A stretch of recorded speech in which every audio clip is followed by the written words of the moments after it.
Random thought, but if they do expand on the underwater stuff, do you think we'll get new cephalopod that can go underwater? Yeah. Yeah. Be hype.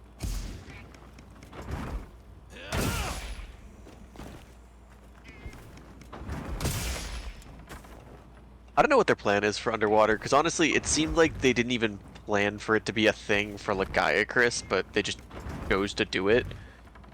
So, who knows if it'll be a mainstay again, if they'll like what they've come up with and do something with it, but I wouldn't say no. I'm not gonna act like I'm hoping for it, though. Yeah.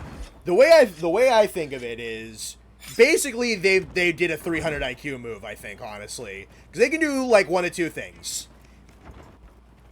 Column A is they don't do anything else. And then all that really happens is like, oh, they did a nice little nod to the fans, blah blah blah. They, you know, there's like Lagiacrus is an S tier fight, and then you have the underwater section, which is like a C tier at like best little section that if you know what you're doing, it's there for like 45 seconds. It's there for the Whatever. spectacle. Yeah. It's not like the coolest, it's not the greatest thing in the world, it's not the worst thing in the world, it handles perfectly fine. Whatever. You have this phenomenal fight, and then there's a section in there that's like kind of just whatever. And then if you know what you're doing, you can blitz right past it. So, if that's all they're gonna do, fine. Whatever. Who really cares, right? Laggy's so good that it doesn't really matter that that bit in the middle is a little mid. However, if what they're looking at is to kind of like test the waters a little bit and see if they actually want to do the underwater thing again, well, then they actually made like the perfect, most genius move, which is we're going to do this little thing in Wilds with just Lagiacrus, and we're not going to worry about weapon movesets. We're not going to worry about, like, matching up what you're doing against what the monster's doing. We're not going to worry about any of that.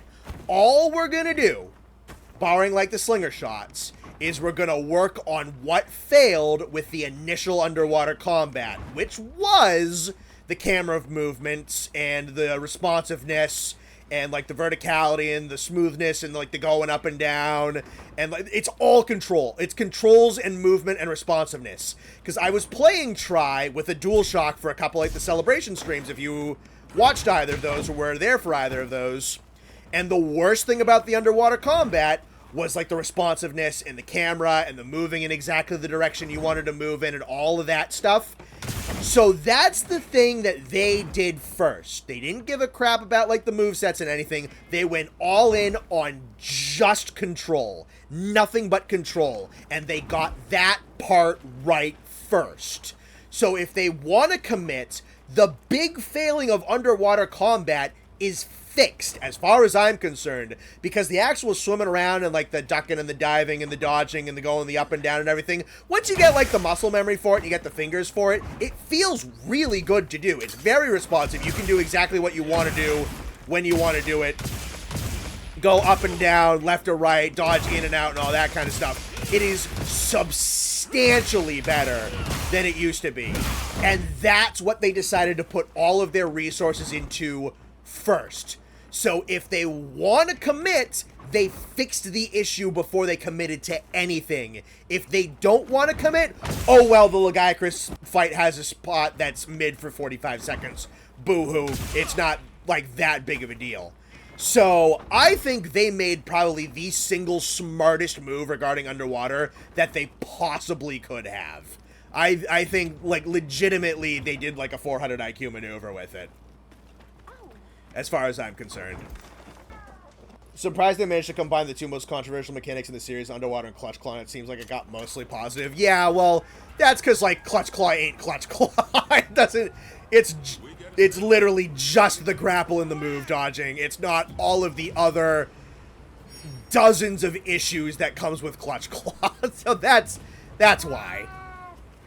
Is the actual combat, like how the weapons perform underwater, a big deal? Like, are they gonna make a whole new animation for underwater? If they commit, yes, they will.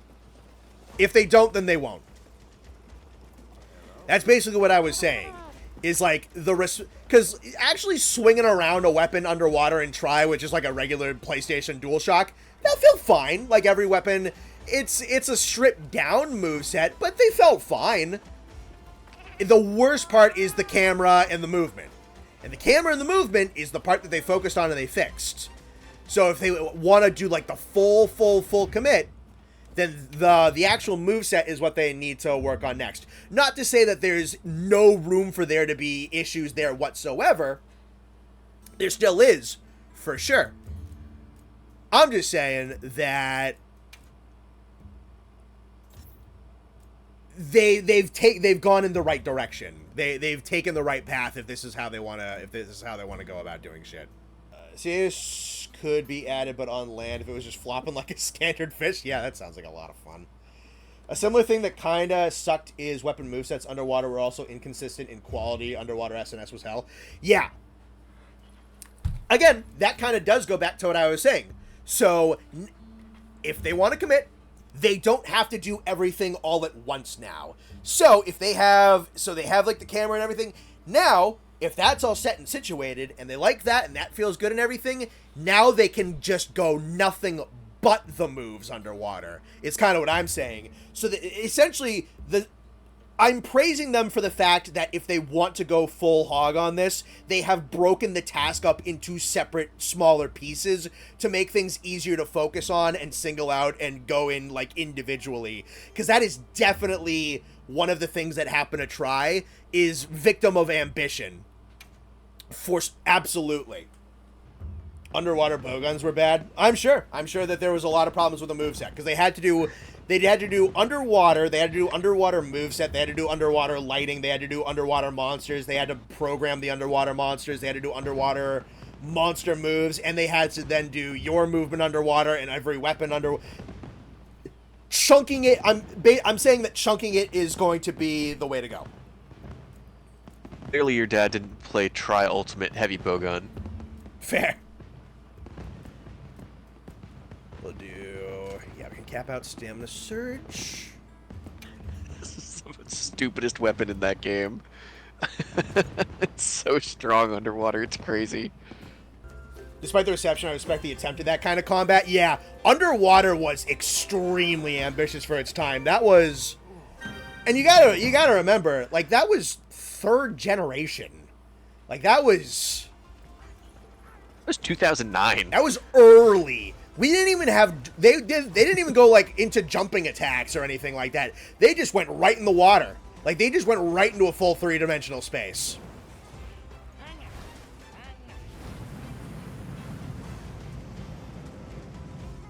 Oh, this Gathering Hub is great.